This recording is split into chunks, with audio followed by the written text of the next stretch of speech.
encourage the partial allocation of funds to projects and ensure that the projects are completed at most within 2 financial years. Further, that the NGCDF board should develop a realistic policy framework for costing projects for each constituency, which is informed by the cost of materials, transportation, taxes, topography of each constituency, and reports from the relevant government departments. There are inadequate cooperation between the internal auditors, the Office of the Auditor General, and the NGCDF board, leading to delays in providing documents that were subject to examination by the Auditor General for verification at the time of the audit, while some fund account managers were ill-prepared during their appearance before the committee. The committee recommends that the NGCDF board should strengthen the link between the board, the Office of the Auditor General, and the funds managers, particularly regarding the timely response to audit queries. Further, the NGCDF board should also improve on the post-audit correction of irregularities cited in the Auditor General's report, as well as ensure that there is a structured handover process between fund account managers when their term of service comes to an end. The committee recommends that the NGCDF board should ensure that constituency committees employ qualified accountants for their constituency offices beginning from the financial year 2023-2024 within the 6% administrative allocation allocated to NGCDF. The committee also recommends for the continuous capacity building of fund account managers on financial reporting standards, record keeping, and procurement laws and regulations. The Honorable Speaker, I wish to move and request Honorable Ngeleche to second this report.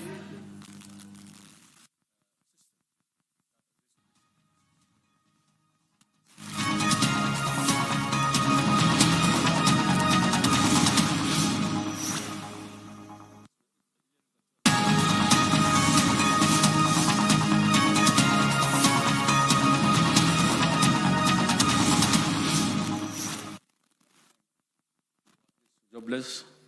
I think the only thing that we need to do is to improve the sector so at least you can have value for them, for whatever the business they're doing. So instead of, put them as criminals, because now in most times we associate them with criminals, because at times somebody borrows, maybe they take somebody, and then you see the next day this person is either killed or been robbed. So I think despite the many advantages, there are many more disadvantages as a result of the behaviors of the riders.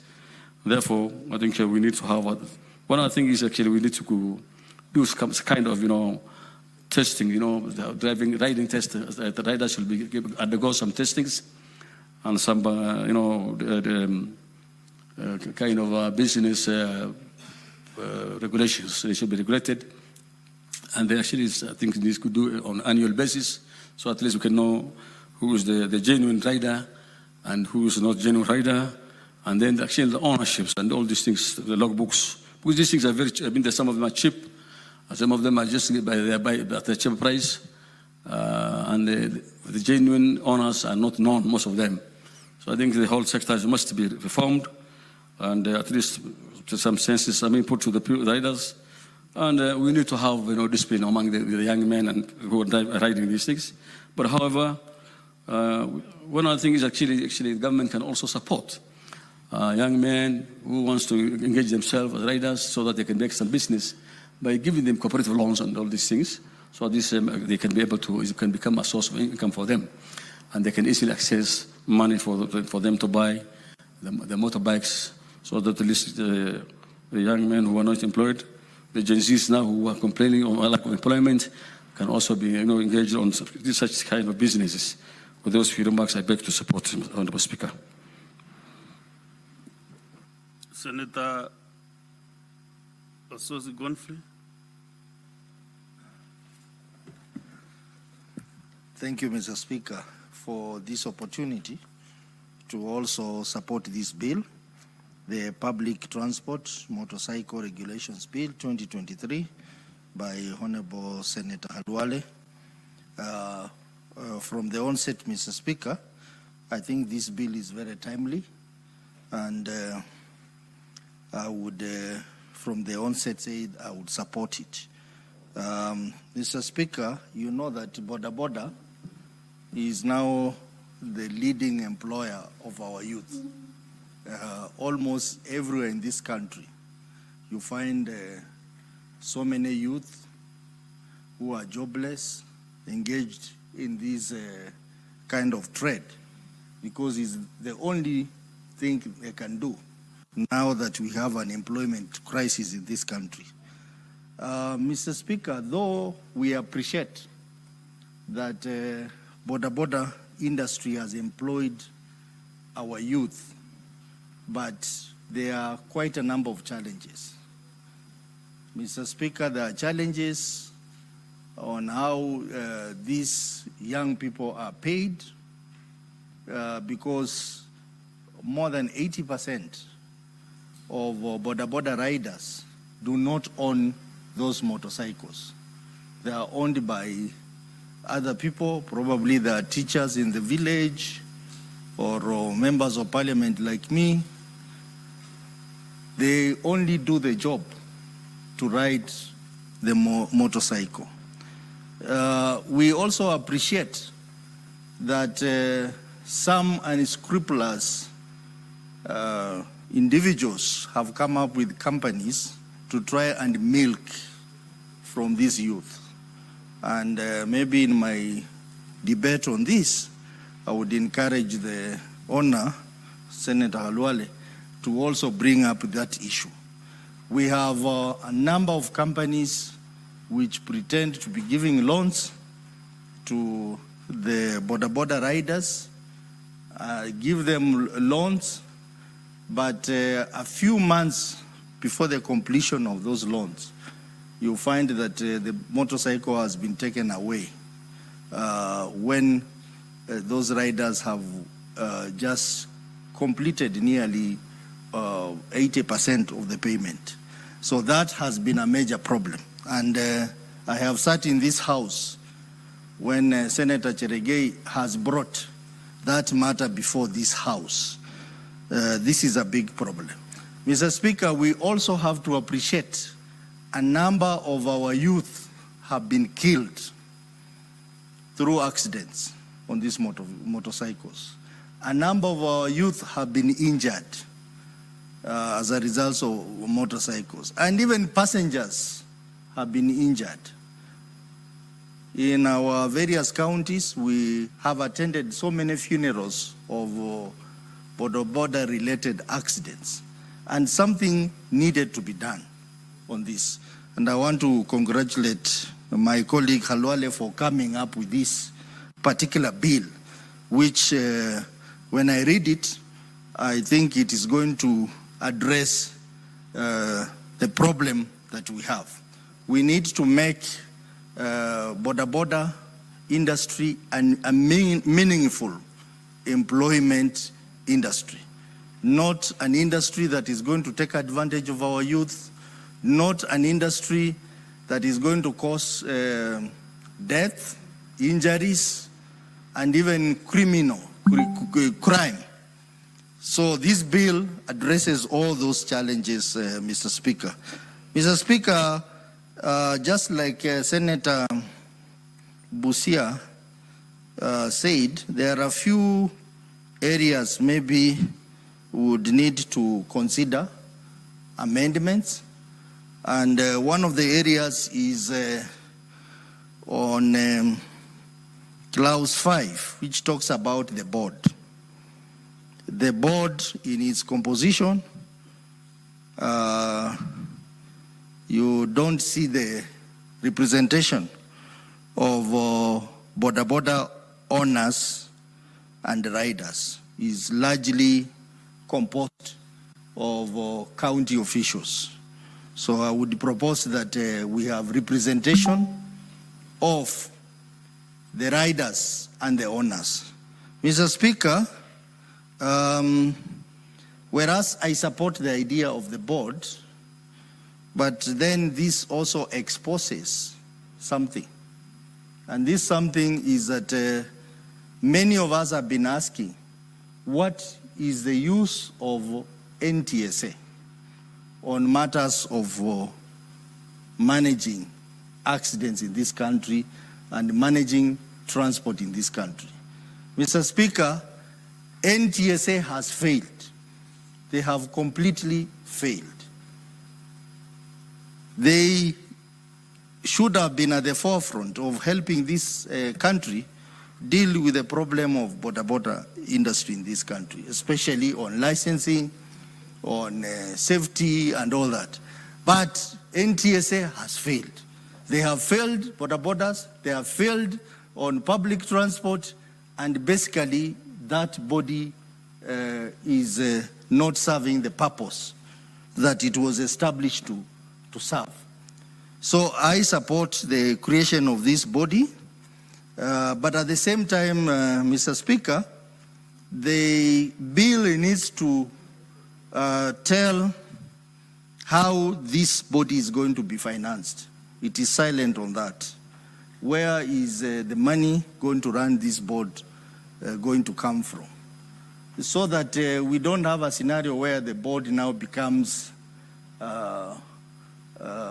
an institution that is going to fine our borders, that is going to introduce extraneous levies to borders and make the industry even more expensive to run and send many of our youth out of employment. So that aspect of how it is going to be financed must be very clear in the bill so that they don't run rogue and start introducing unreasonable levies and charges to our borders. Mr. Speaker, the relationship between the owner and the rider, this bill has really gave a reflection on that. But I think on the issue of employment, that is clause 14, where it says every owner of a motorcycle who engages the services of a rider shall enter into a written employment contract with the rider.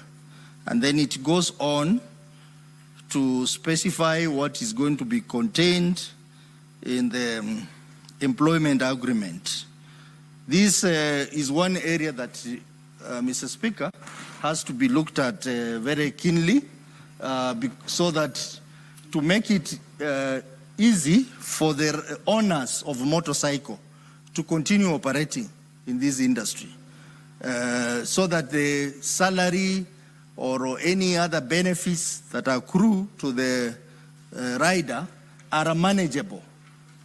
Because if we leave it hanging like that, Mr. Speaker, the danger is that if you go to Employment Act, the terms under Employment Act may be difficult for most of these owners to comply. Issues of medical, issues of minimum wage, issues of insurance and all that. So I think this is one area that we need to look at so that we don't discourage investment in this sector. We need to encourage investment in this sector, Mr. Speaker. Mr. Speaker, the bill also talks about motorcycle ambulances. Motorcycle ambulances that are going to be equipped with medical equipment and supplies.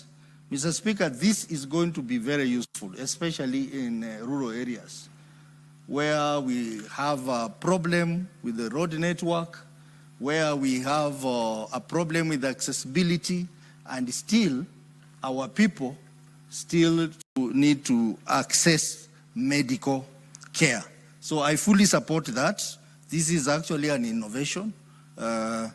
This is a proposal that we'll be looking forward to see how it's going to work, so that our people who are sick, elderly people in the villages, will have access to medical ambulances through these motorcycles. Mr. Speaker, I have seen also the bill also talks about three-legged motorcycle. I think this is tuk-tuk. And I wanted to remind Senator Cherigay that indeed the bill has captured tuk-tuk. The bill also has talked about delivery, borders.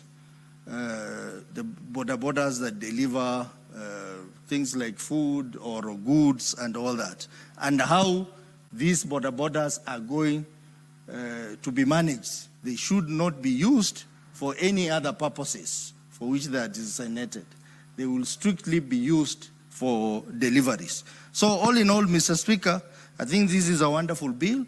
All we need to look is to look for maybe a few areas which we need to enhance, particularly on the issue of financing and the issue of ensuring that this bill will not lead to additional financial burden to the owners and to the riders, so that this business should be encouraged. This business should not be discouraged due to cost. The other thing, Mr. Speaker, is inspection of motorcycles, borders. This is one area that the police in our counties have on numerous occasions harassed our youth who the only crime is to own a border and operate a border. Harassment of border is on the increase, Mr. Speaker. As I think something has to be done. And this bill has to be very clear that inspection of motorcycles should not lead to harassment. Because if you open up again that aspect of inspection, there are some police officers who will take advantage of that, and they use that to extort money from the poor borders. They use that to intimidate the borders and harass them. So the issue of harassment of our borders has to be addressed in this bill as well, so that the borders have to comply with the law on matters of safety, having a helmet, having all the other accessories they need to have, but unnecessary harassment by police must be stopped, and this bill, I think, has to talk about that. And the border owners and riders must have a recourse where there is unjustifiable harassment by the police. Mr. Speaker, all in all, I want to say that this bill covers almost all the challenges that we face in this border industry. Issues of drugs movement here and there have been addressed in Clause 20. The issues of offenses have been addressed, and I think with the further amendments, particularly on the issue of Clause 26, that talks about a fee of 100,000 shillings for an offense committed by border. I think 100,000 shillings is too high for our youth in the village who are doing this industry. So that figure should be scaled down so that the offenders have a responsibility to pay for their offenses. But at the same time, the amount should be manageable so that we do not discourage our unemployed youth from earning their living through this border. Mr. Speaker, with those few remarks, I want to support this bill with amendments and encourage members to also support this bill with amendments. Mr. Speaker, I support. Senator Ososi, since you have not tabled any amendments, your statement might not be accurate. Maybe unless you propose, maybe you intend to make the amendments. Okay. Senator Sheikh Mariam Omar. Thank you, Mr. Speaker, for giving me this opportunity. Mr. Speaker, first, I appreciate and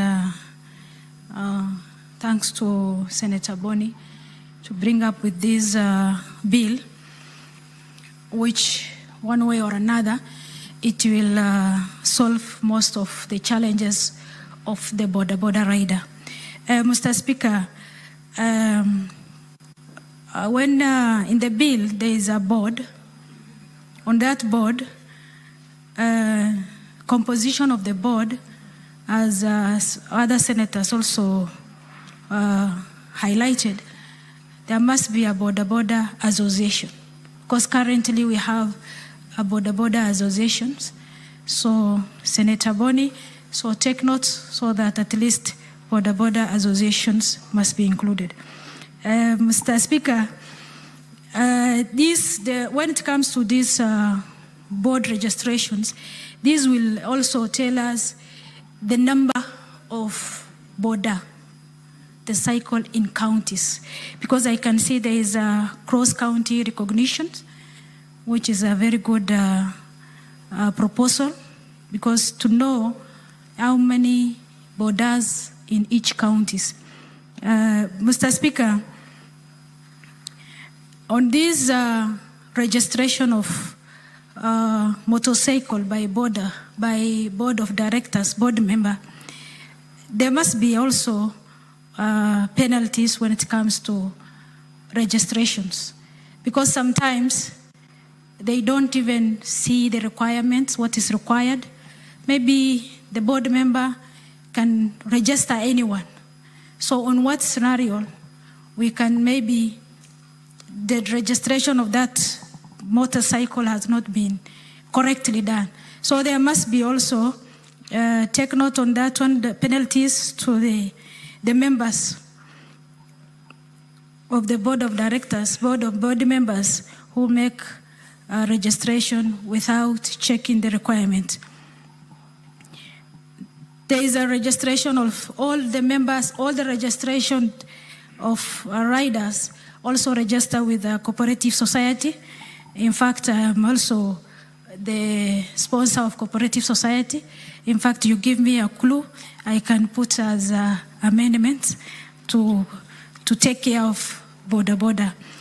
On the training, Mr. Speaker, we must have a unique license for the motorcycle, which must be different from other transports. On sitting position, as Senator Busia, I think there is a clause which said exemption disability. So you have to include disability and women, so that it will can cater some culture, because I cannot sit the way other people are seated. So you have to take care of that position. Mr. Speaker, the private and some borders are for private and some are for commercial. So when you stand at the roadside, you wanted transport, it must be seen that this coming person border coming is for private and commercial. So we must have a unique differentiation between the private and commercial motorcycle. When it comes to also offenses of 100,000, you have to also differentiate the private and the commercial one, so that the private one can pay that 100,000, but for others, riders, they cannot. So you have to differentiate also that one. A requirement of the road. Mr. Speaker, these cycles, they have simplified the work of many of the Kenyans. So we have to have a private path in one side so that they have a section for different from the four-wheel drivers. And also maybe we have to restrict when giving contracts to the contractors, they must have for maybe an engineer who's doing inspections must also inspect that there is a road as a scope in the BQ that must be done for motorcycle. Mr. Speaker, on the issue of border for ambulance, in fact, that is what we are using on our area, because we need each counties, each health sectors must have 2 or 3 as an emergency ambulance, so that at least people can access the health sector at the right time when they need. Mr. Speaker, the other one is when you are registration of this motorcycle, maybe the senator can take note on that. Sometimes they register, the valuation must be there. Because sometimes somebody can come and say, register for me this, and at the end of the day, the motorcycle is worn out. It is unrepairable. So it must be some inspections and valuation must be done. Mr. Speaker, with those few remarks, I support with amendment. Thank you. Thank you. Next is Senator Professor Margaret Kamar. Thank you, Mr. Speaker, for the opportunity to contribute to this bill. First, may I start by congratulating our colleague, Senator Boni Alwale, for coming up with a very beautiful piece of legislation. Mr. Speaker, for those of us who have traveled to Rwanda, we are seeing this as a very important step in the right direction. In Rwanda, you don't see people more than one person being a passenger in a border. In fact, the borders are so organized that when we were there for the sports, we kept asking ourselves, what happened to us? How do we introduce motorbikes and confuse the road with the same? So I want to congratulate our colleague for coming up with this bill, and I support it. A few areas, Mr. Speaker, that I would like to request Senator Alwale to look at. In Section 5F and G, he is talking of membership to the board, and he's talking of 4 persons appointed by the county executive member responsible for transport, and in AG, it is 2 members appointed by the county executive committee member responsible for transport to represent groups with special interests. My assumption, Mr. Speaker, is that Section 9 is what is referring to members of SACCOs, and maybe the new association that has been introduced by some members. The improvement I wanted to request him to look into is that the executive member should not be appointing on behalf of the representative groups. We are in a stage in this country where public participation is very good and representation is done by the groups themselves. So it may be necessary for him to tweak that a little bit so that we actually have the representative groups appointing members to this board, because this board is going to be the driving force. In fact, I was personally impressed by this law because it is taking the border business to the county. And it is very important that the counties take responsibility for this because of the proximity of the activities of borders. So my suggestion is that first, this representation of groups be a result of an election or selection by the groups themselves, be it the owners or the riders. But so that's one thing I want to suggest. Number two, that actually he switches again between F and G so that we have only two appointees to come from the CEC in F and 4 to come from the representative groups. Because it is very important when we are talking of regulating a system to have more representatives of the actors. So I'm bringing that in, Mr. Speaker, this point of suggestion, but I note what you have said to a colleague earlier, that if we want to introduce as amendments, we will introduce. But I want him to think through so that when we come back with amendments, then it works well. I'm so impressed with the registration of borders and their membership being within a body that can be felt and that can be seen. Mr. Speaker, I don't think there's any of us who has not attended a funeral of somebody who has died because of border. It is therefore very important that we consider this, because it is the transport that is most commonly used. It is the transport that reaches every corner of our country. Mr. Speaker, the other one that I want to join colleagues that have raised is 13(2)B, where is introducing persons with disabilities to be exempted from the requirements of sitting astride.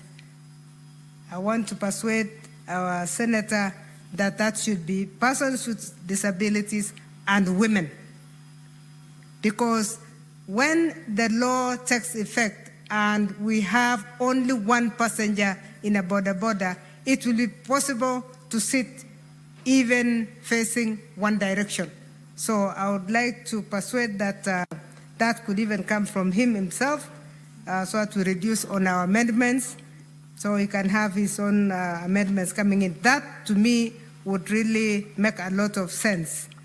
The one question that I have, which I think, again, Senator Alwala should think about, is 18(3). 18, actually, the whole of 18. Motorcycle ambulances. I have been trying to imagine how an ambulance, a motorcycle can be an ambulance. I know we are using it now because there is nothing else. But we must force our governors to have ambulances equitably distributed in a county. If we allow these border ambulances, Mr. Speaker, we will make it so easy for governors to ignore very rural areas in two ways: provision of the ambulance and provision of roads. Because the reason our people are using borders now for ambulances is because there are no roads. They are using very narrow paths to take people to hospital. We know that in some areas, you even have to carry people literally using a sack and 4 men to carry a patient to the main road. I think we should really ask governors to take responsibility of our health. Health is a right in our constitution. Health is a right that should cover everybody, and we should not give them an excuse to have any other form of ambulance. They should give that ambulance because that is what everybody pays taxes for. Equity and equality when it comes to health, Mr. Speaker, should not degenerate to anything else. Finally, Mr. Speaker, Article 22 on insurance. I'm reading that and I'm asking myself, is this insurance covering death compensation or injury compensation. The line is very attractive that every owner of the motorcycle shall have, at the minimum, a motor commercial public service insurance cover. It is my hope that the arrival of an insurance will discourage careless driving of these motorcycles. And the only way we can do that is when we make sure that actually there's compensation. Because in most cases, people who have died out of accidents of motorcycles or who have been injured out of motorcycle accidents have been left on their own. In fact, they part ways with the motorbike on the road. The motorbike owner is normally always different from the motorbike rider. So the motorbike rider goes to take care of his own injuries, and any accident victim does not get any assistance anywhere. So I persuade again our colleague to think through how this motorcycle insurance can take care of injuries and take care of death compensation in a way to deter careless driving and to stop owners from hiring careless riders. With those remarks, Mr. Speaker, I once more congratulate our colleague, Senator Adwale, and really mention that this is a bill that is long overdue. It will bring order to our country. Thank you, Mr. Speaker. Thank you, Professor. Next is Senator from Muranga, Jonyutu. Thank you, Mr. Speaker. And I want to say that I support this bill, very well thought out by our colleague and senior Senator Boni Halwale, Mr. Speaker, because border has become a very important sector in our economy, Mr. Speaker. We have very many young men and sometimes women that are employed in this particular sector, Mr. Speaker, whether owning the bikes or having been engaged by people who can be able to invest in the bikes, Mr. Speaker. And so this is an important sector that needs regulation, Mr. Speaker. Mr. Speaker, border, apart from employing many young men and women, is an occurrence that has also made accessibility to some interior places easy, Mr. Speaker. There are places that were very hard to access before borders came around. And so it's important that we regulate this particular sector, and I see this bill as one that is going to help very much in this particular matter, Mr. Speaker. Mr. Speaker, we have been having very many deaths from border accidents, Mr. Speaker. And some of us have even lost our relatives from border accidents, Mr. Speaker. And one thing that has been a denominator in most of these deaths, Mr. Speaker, is a failure by the border users, both the riders and their passengers, Mr. Speaker, to wear helmets, because sometimes they are not provided by the riders, Mr. Speaker. And so I am excited about Section 10 of this particular bill, Mr. Speaker, where we are talking about, especially two, where Senator Halwale has talked about this board that will ensure that our border riders undergo safe and defensive riding techniques, Mr. Speaker, in order for them to prevent these deaths. Some of them do not even understand the risks that are involved in riding without their helmets on, Mr. Speaker. And like Professor Kamala has said, going to Rwanda Kigali, Mr. Speaker, then you get challenged as a Kenyan, especially when you see that any border rider there and their passengers properly fit their helmets, and that none of the motorcycles, Mr. Speaker, will ferry more than one passenger. It's something that we should borrow, and this is something that this bill has really addressed, Mr. Speaker, through these regulations. Mr. Speaker, another thing that is coming out very well in this bill, and that's why I support it, is the idea of regulating this particular sector. Because as we speak, we have no regulation in this particular sector, Mr. Speaker. You will see bodabodas actually sometimes riding on the opposite side of the road because there is no regulation in the full glare of traffic police officers. And so regulation, Mr. Speaker, because we do not want a country that is lawless, a country where we have a big sector that is not regulated. And so I'm very excited about especially section also 6B, where this board is supposed to, Mr. Speaker, to oversee that all border riders are registered and licensed, so that we can also know who is it that is actually operating a border.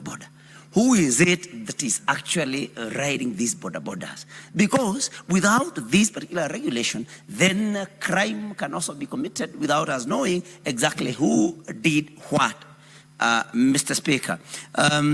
One other thing that is very important in the same section 6 is developing and implementing programs to promote road safety, including training and education of riders and passengers.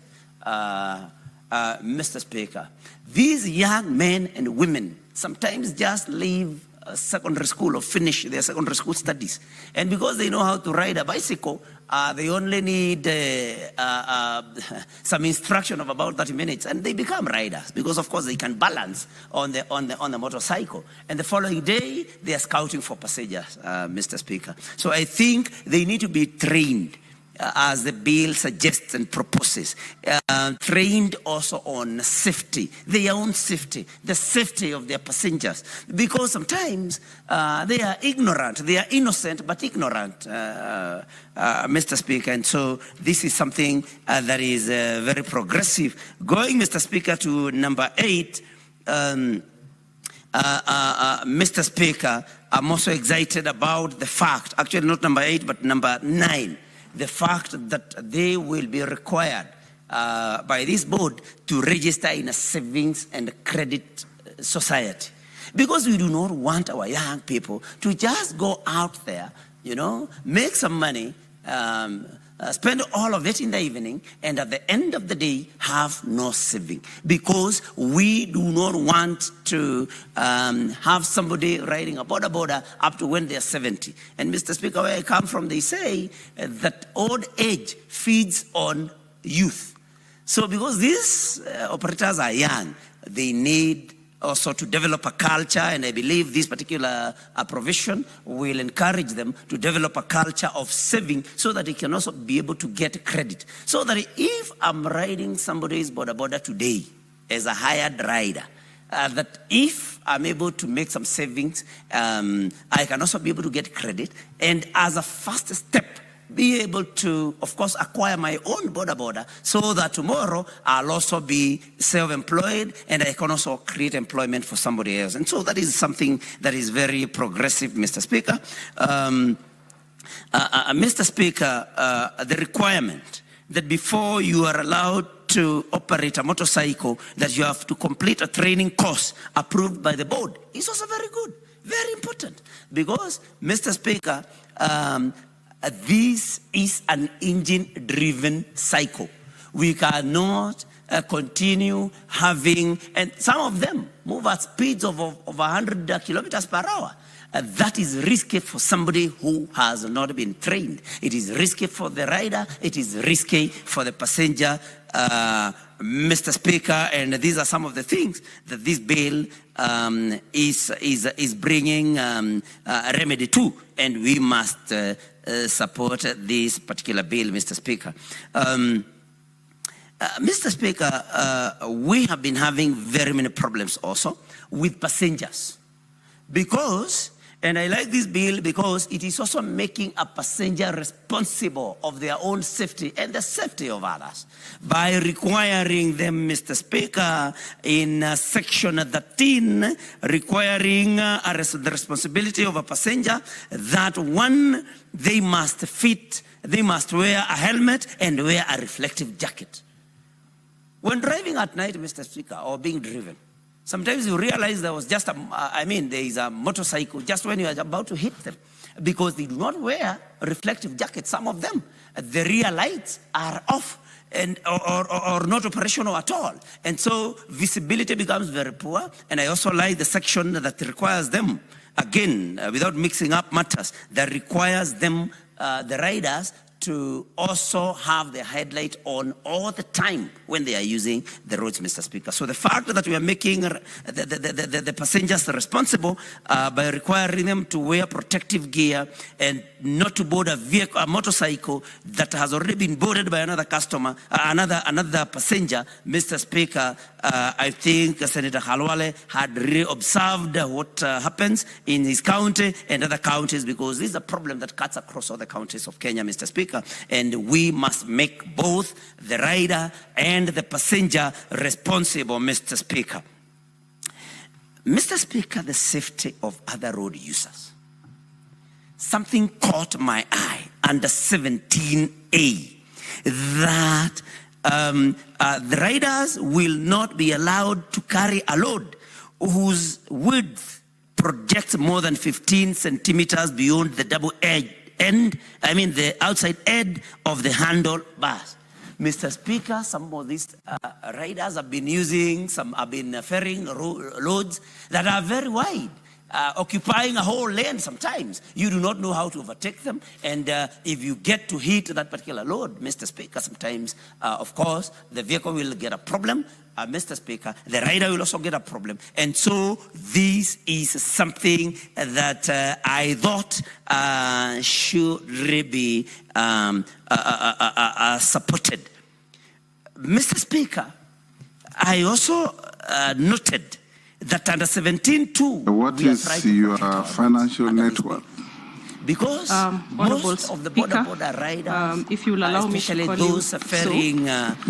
goods, Mr. Speaker, especially loads, like you can talk about building bars, Mr. Speaker. They drag them along the tarmac, and this makes our roads get destroyed, Mr. Speaker. And we know that, of course, road construction is a very expensive thing, and so that is something very, very, very important, so that we protect our roads and we also protect the riders. Because when they drag this particular load, it means that they are also not safe, because, of course, stability of the cycle, the motorcycle, that is a two-wheeled motorcycle, Mr. Speaker, then becomes greatly being appointed a cabinet secretary of Kenya, by dragging loads along I will at all times I hope I got it right. be faithful to the Republic of where Kenya, you have a load and that I a will road, obey, you could get problems with R and L, Mr. Speaker, especially when you come from where I come from, and I know you also don't come from very, very far from there, Mr. Speaker. So that is also very important. Insurance cover under Section 22, Mr. Speaker.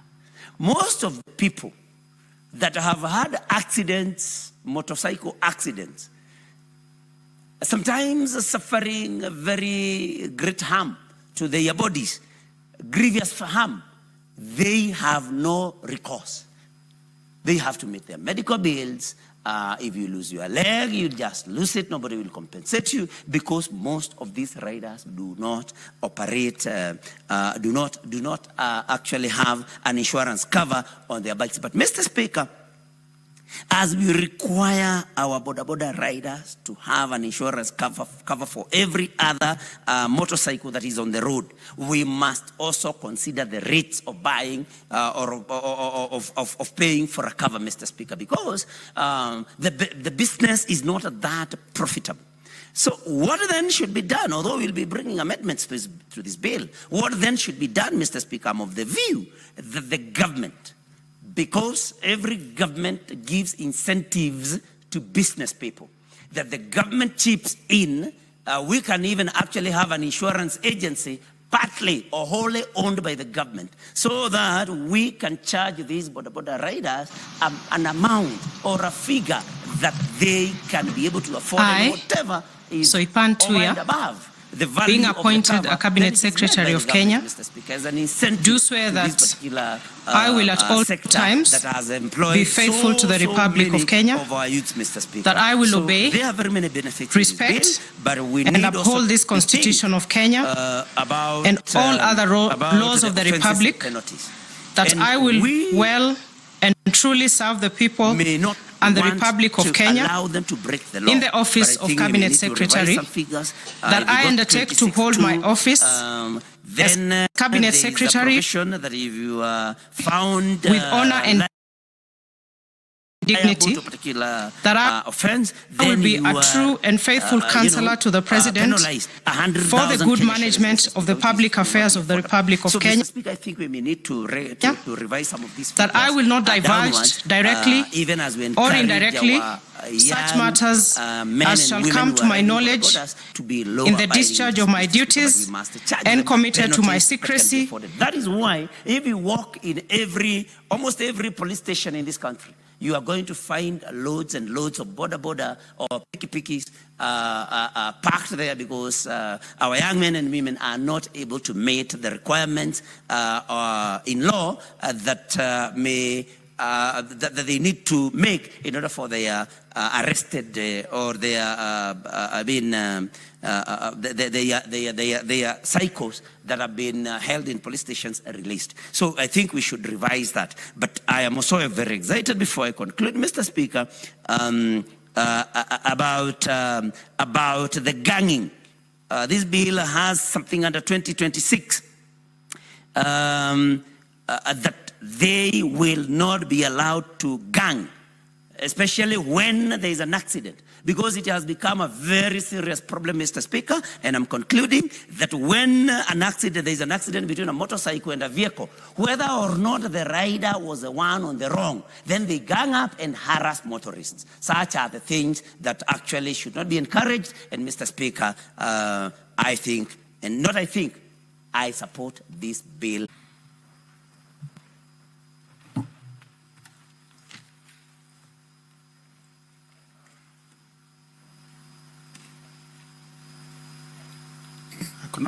Thank you. Thank you, Mr. Speaker. I want to begin by thanking the Senator of Kakamega for the interest he has shown in bringing a bill that addresses concerns of border riders, who, Mr. Speaker, make a huge contribution to our economy.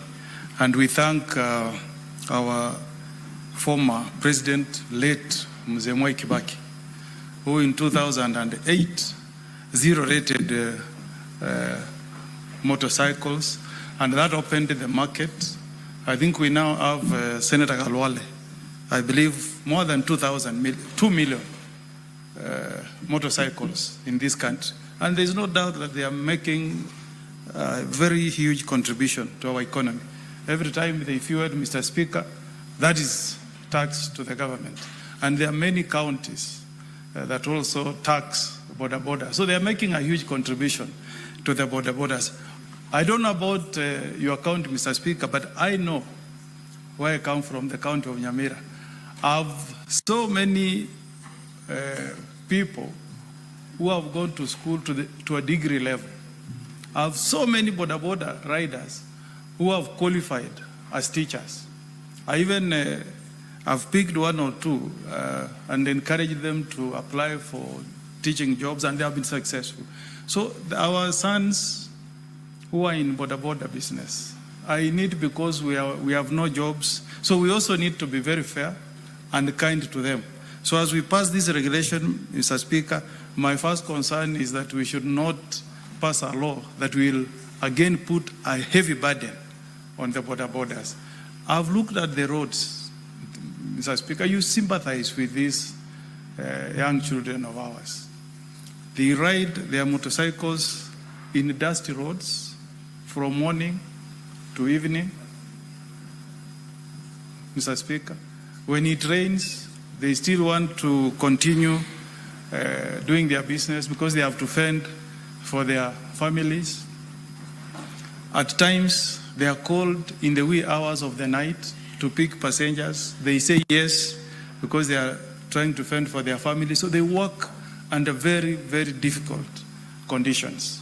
And I wish the government can put in place mechanisms of upgrading our roads to bitumen standards so that these very enterprising cadre of Kenyans can work in an environment that is, puts a human face to the business.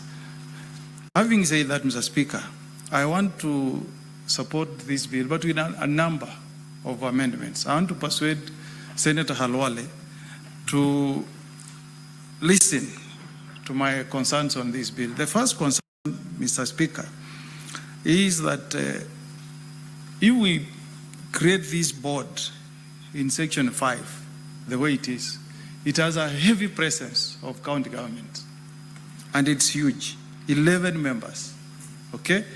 You are saying the chairperson should be appointed by the county governor. Personally, I'll propose that we have a competitive process of picking a chair through the county public service board. There's nothing so special that a governor should appoint a chairman. Let it be competitive.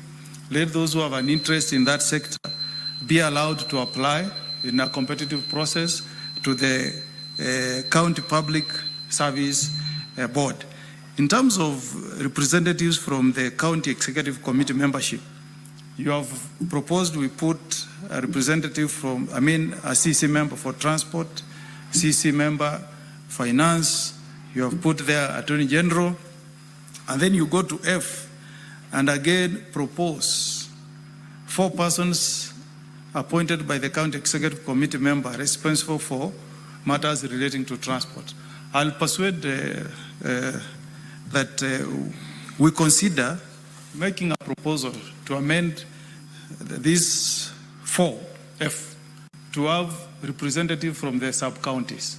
If in Kakamega you have 12, let each sub-county elect 1 person.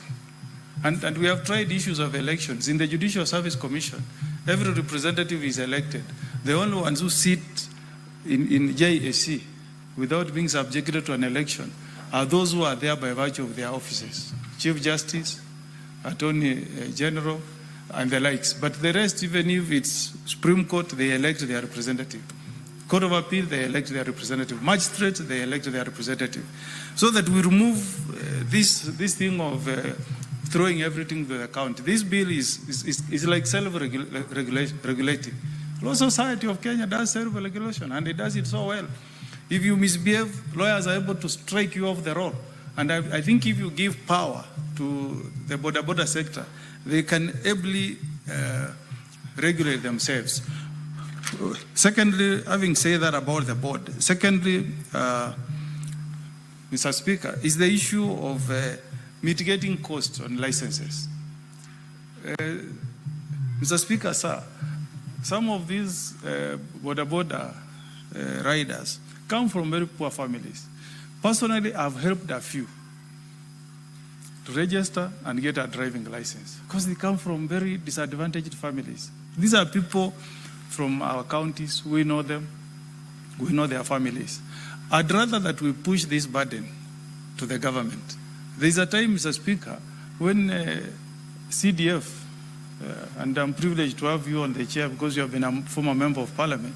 There's a time CDF used to have a budget to assist borders get their licenses. Let the government take that burden. Senator Alwale, every day a border walks into a petrol station, they fuel 1 liter. The government takes 82 shillings as tax. So why can't the government also set aside a fund to train and pay for their licenses? That can be done through NTSA, because we should also appreciate the contribution that these border riders are making to the economy, other than locking so many of them from the industry because they are not able to get these licenses. And you know, Mr. Speaker, remember, if you put so many offenses you are creating an avenue for corruption through the police. If you engage these guys, some of them call us.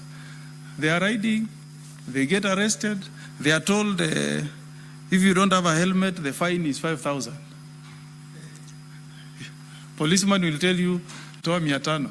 Why can't you make it easy? Hold this Constitution of Kenya and all other laws of the Republic. Affordable. Charge these guys 500 shillings, so that money goes to the government as a fine. When you make it so high, the policeman will take the easier option. Give me 500, the fine is 5,000. Failure to display an insurance sticker, the penalty is 10,000. Tell me, Senator Kalwale, through you, Mr. Speaker, sir, there is no border who will walk into a court of law and pay a fine of 10,000. So they will opt to give a bribe to the police. Let's make the penalties to be reasonable. You know, if you are found drunk and riding a motorcycle, they will fine you 60,000. They can't afford it. So I'll propose that we ride on this bill and create fines that can be affordable. Let's also appreciate that the highest you can make as an owner of a motorcycle is between 500 to 1,000 shillings a day. So let's also have fines that are fairly reasonable. 3, Mr. Speaker, I've seen a lot of reforms on how we conduct elections. This idea of saying you come up with elections and you throw it to anybody, any Tom, Dick, and Harry, to conduct elections for borders is not working. I will be persuading the mover that I bring in an amendment to have the elections of the border industry be conducted by IEBC. 2 weeks ago, Mr. Speaker, you know that the elections directors were conducted by IEBC. I'm moving a motion here to also ask that elections for trade unions should be supervised by IEBC, so that we have people who have direct mandate from people in that sector. You allow, other people out there who are not accountable to conduct elections, you'll get manipulation. People will also come in to interfere, and you get leaders who maybe don't have the confidence of the membership. So let's use this opportunity to put in place a credible process of carrying out elections, so that there can now be proper self-regulation. In Law Society of Kenya, Senator Mungatana will tell you, our elections are conducted by IEBC. That's why you don't see lawyers going to court filing petitions, because it's credible, it enjoys the confidence of the membership. I'm looking forward to a day when my good friend, Secretary General of KOTU, Francis Atwoli, will also be elected in a process that is overseen by IEBC, so that the concept of, it is there in Chapter 6. If you are subject to an election, the Constitution says you should be elected in a transparent electoral process, but by secret ballot. That's what the Constitution says. We don't want those things of 88 of lining up. Then the issue of SACCOs. SACCOs are good, but we need a mechanism where maybe counties, we give counties a lot of money. This money is eaten. Let's make an obligation here that counties will give seed money to our SACCOs. Governors get a lot of money. A lot of it goes to mandazi and kunywa chai. Put some austerity measures. We say each county will put aside some seed money to jumpstart counties. SACCOs. Why did we create counties if they cannot benefit our people? Traffic. Policemen. In a roadblock near my home in Metamayo, Mr. Speaker, a police officer threw spikes on a border cyclist. This guy hit the spikes at high speed, rolled, he died. He died. I mean, we now have motorcycles with registered number plates, Mr. Speaker. A traffic offense is not a life and death issue. If this guy is committing a traffic offense, failing to stop, Mr. Speaker, you don't throw a spike and cause a life. The way PLO says, don't respond to a mosquito bite with a hammer, Mr. Speaker. I mean, the best you should do is check the registration number. I mean, these motorcycles are registered, and there is now a proposal here to ensure that all of them are registered in a circle. Just take the registration number, go after the guy. But causing a life, Mr. Speaker, by throwing a spike, I don't think that is right. We are being extremely inhuman as a country. As I get towards conclusion, Mr. Speaker, I've looked at the number of offenses that have been created in this act. I am of the view that there are too many. The offenses are too many. And the fine, Mr. Speaker, you can't fine a border 100,000 shillings. That is a fine that should be meted out to an honorable member of parliament. It's 10% of their salary. But putting it at 100,000, Mr. Speaker, is too much. Let us have a reasonable fine. You know, at times you can go to London and you find that committing an offense is £1,000. But when you look at the income of the victim or the culprit, he's earning over 10,000. It's called what? Great British Pound. When you convert, that's over $1 million. That is reasonable, saying they pay 100,000. But now for this economy, a border guy who is making 800 shillings a day or 500, and then you tell him if you commit an offense here, you pay a fine of 100,000. That's unaffordable. And that's how we create avenues for policemen to collect money. I don't know whether you have a finance bill in our respective counties, but in my county, where I come from, Mr. Speaker, when I joined the Senate, borders used to pay 50 shillings as a sticker, monthly sticker. Then it went to 100. Last financial year, the finance bill, it was pushed to 300 shillings a month. Now, these guys are paying 300 for a sticker. They are going to pay money for their license. They have to get money for insurance. You are telling them to also have employment contract. Will that be sustainable in that industry? And you know what that entails? Employment Act, minimum salary is there. The benefits that accompany a contract, that is too much. I'll propose, if there is a way, we can standardize the stickers, the fee that borders pay for monthly stickers. 300, in my own estimation, is on their side. If you put it at 100 shillings, it means in a month, in a year, you are paying 1,200. That's what we used to pay for our motor vehicle licenses, Mr. Speaker. That's reasonable. So I would propose that if there is a way, we can put a ceiling here, that a county will not pass a finance bill that will put an unnecessary burden on our border riders. Because you have seen what heavy taxation can do to these young guys who are trying to make a living out there. You saw what the passage of Finance Bill 2024-25 did to us as a country. So let us also be seen as a Senate that we care for these border riders. Put a ceiling. You don't charge anybody more than 100 shillings per month. Computed to annually, it is 1,200. That's enough for counties to collect revenue from our border riders. On employment contracts, let's leave that to be regulated by the market. People can agree between the owner of the border and the rider.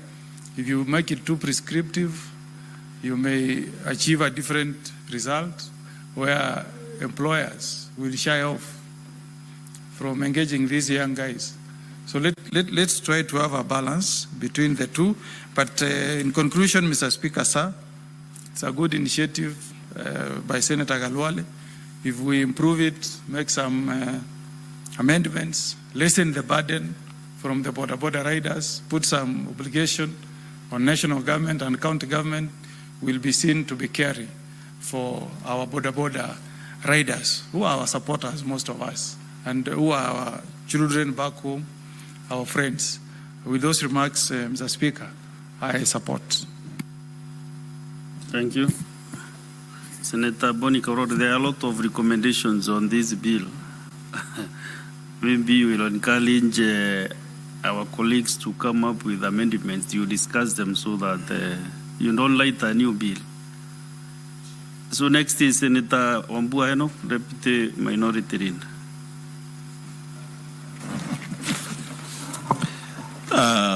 I thank you, Mr. Speaker. Mr. Speaker, I want from the onset to begin by thanking Senator Boni Alwale for coming up with the Public Transport Motorcycle Regulation Bill 2023. Mr. Speaker, if Senator Chimera would just take his seat, Senator Alwale would benefit from wisdom from Kitui. Mr. Speaker, I begin by saying that I support the bill.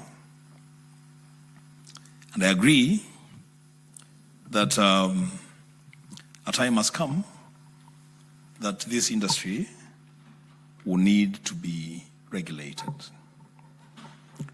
But Mr. Speaker, before I go into the specifics of the bill, I want to draw the attention of Senator Boni Alwale, and of course the attention of the entire House, that perhaps the border industry is probably and arguably the only growth sector in this country. Is the only sector that is guaranteeing jobs, be they casual or otherwise, to the greatest number of our young people. It is absorbing a lot of young people. And for that reason, every legislation that we pass, either in this House or in any legislative assembly, even in the counties, must be a law that is a lot more facilitative than restrictive. It should be a law that facilitates the growth of the sector. It should be a law that creates avenues for expansion and growth of the sector. And having said that, Mr. Speaker, I will not miss this opportunity to thank former President, late Mwai Kibaki, for thinking through this very, very important sector and opening up our borders for the importation of motorcycles. The Speaker, were it not for the initiative of the former president, then I wouldn't know what we'll be doing with the millions, because there's actually millions of young people who are now engaged in that sector. And so for us, we should carry that vision of the former president forward in whatever legislation that we are going to come up with.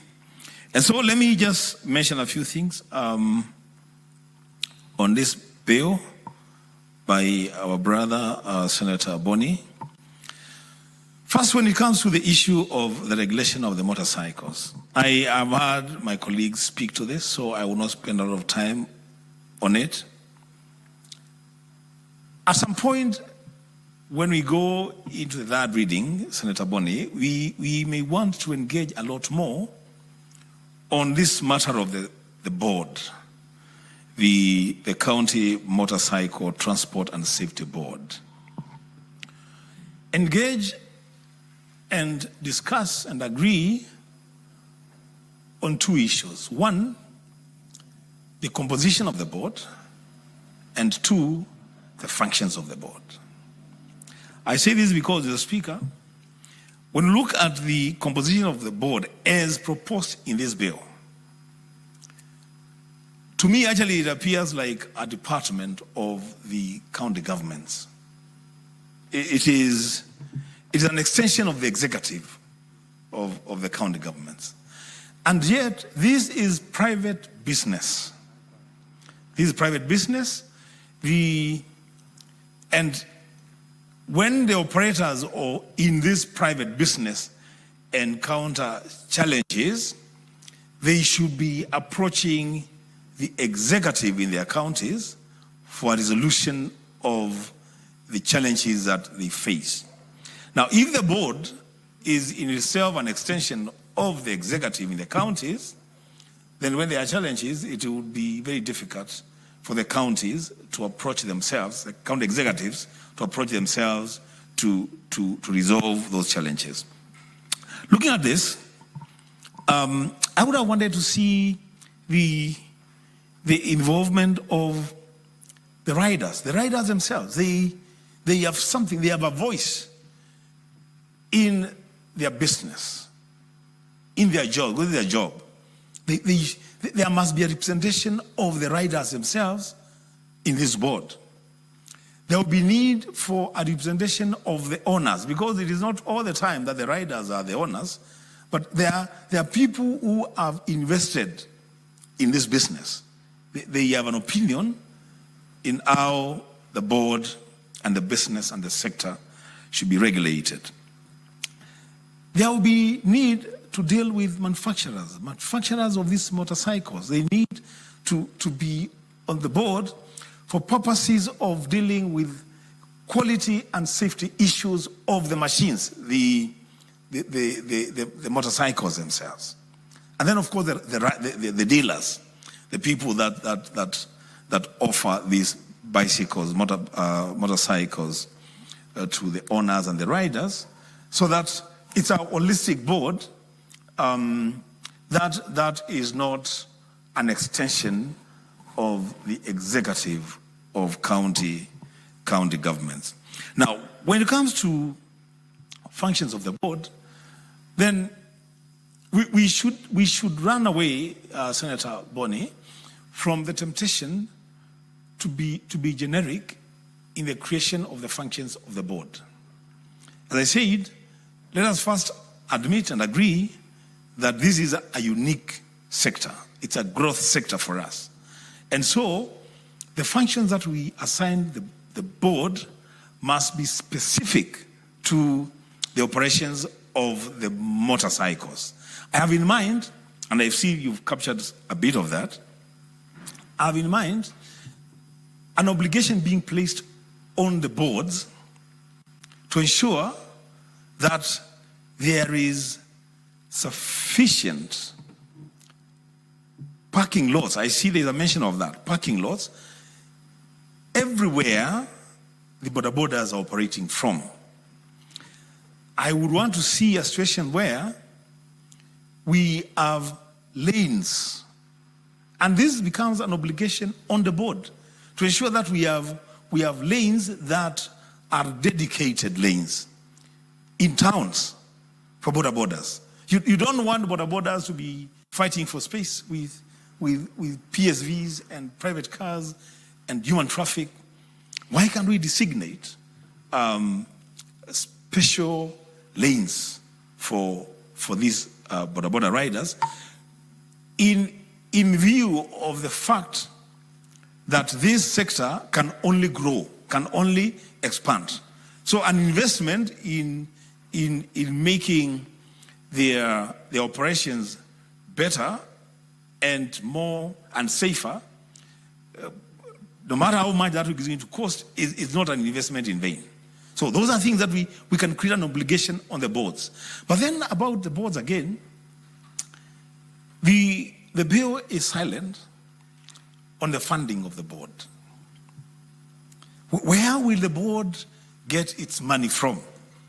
And that's where the problem begins.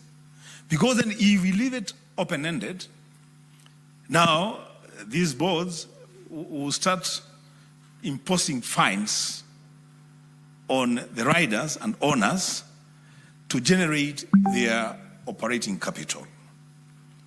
We need a think through because all of us in the Senate have border riders and owners in our counties in their hundreds of thousands to agree on what will be the source of funding for the board, so that the boards are also enjoy a level of autonomy in their operations.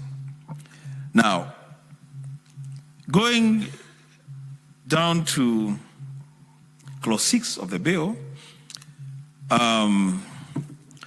I see that clause 6(2)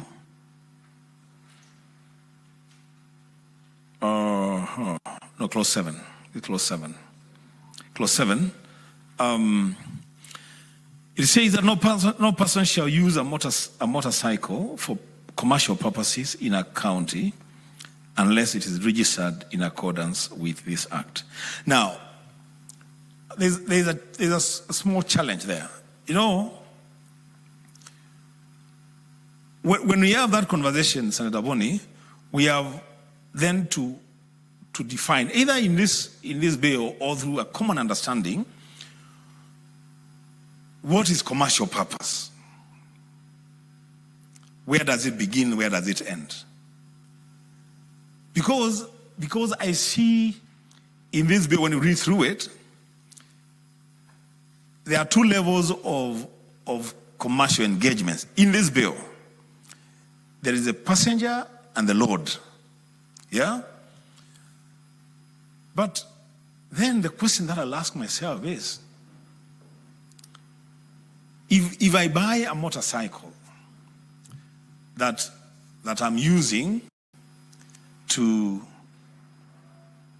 do my own private transportation, going to church, whatever that I'm doing, and then occasionally I'm also using that motorcycle when I have sufficient eggs at home to carry them to the market. Is that a commercial function? When I go to the market, in Kabati market where I come from, you have 2 market days on Monday and Thursday. So I've ridden my bike to Kabati and I bought a few things, maybe I also run a small kiosk at home, and on Friday then I carry a box or 2 of biscuits and sweets to sell in my kiosk. It's a commercial function. So we have to define commercial properly so that there is clear understanding. You can own a motorcycle, but not for commercial purposes. And that now will begin to see clarity, especially on the part of enforcement officers. That when on the day that they meet Wambua riding his motorbike from Kabati to Kalimba, and he is carrying a crate of soda or something, they would not ask me for the commercial license of the motorcycle. Yeah? So that needs to be clearly defined. Again, that clause 7,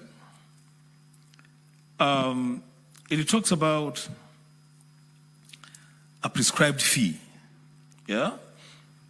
An application for registration shall be made to the board in the prescribed form and shall be accompanied by the prescribed fee. Now,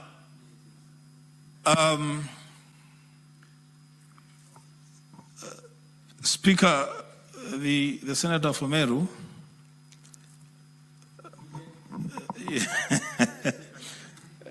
no, not Speaker now, no, it's Senator Meru. Now you have another Speaker.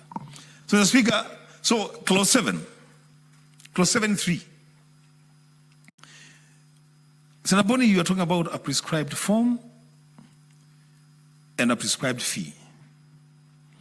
But I think you are leaving that to the board to determine. Now, there is a danger there. You see, later on in the bill, and this bill should also begin to speak to itself. Later on in the bill, you are suggesting, or you're proposing, that if a boda is registered in Kitui, then it can operate in Kakamega. That's what you're saying, which is a good thing.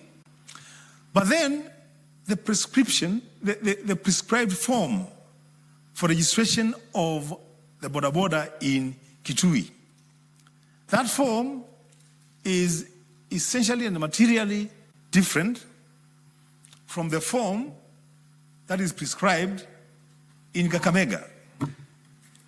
Even the fee that the board in Kitui has set and prescribed is essentially and materially different from the prescribed fee in Kakamega. So how do we navigate that? How do we navigate that to create uniformity in the form, the prescribed form and the prescribed fee? My proposal would be, when we get to the amendments, why can't we have a schedule here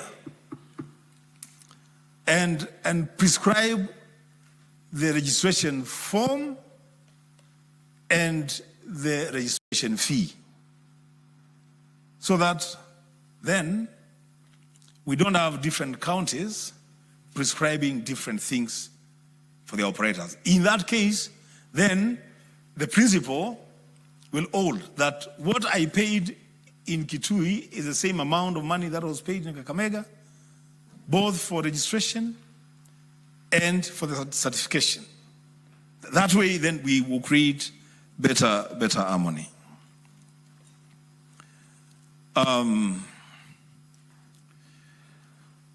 So, and that is carried through a number of clauses, 8, 9. Now, this clause 9, there is also need for clarity. 9.2, that each, actually it begins 9.1 and 2. 9.1 is the one that lays a basis for 2. So 1 is, it talks about registration, verification, the registration details of the rider. No, a person who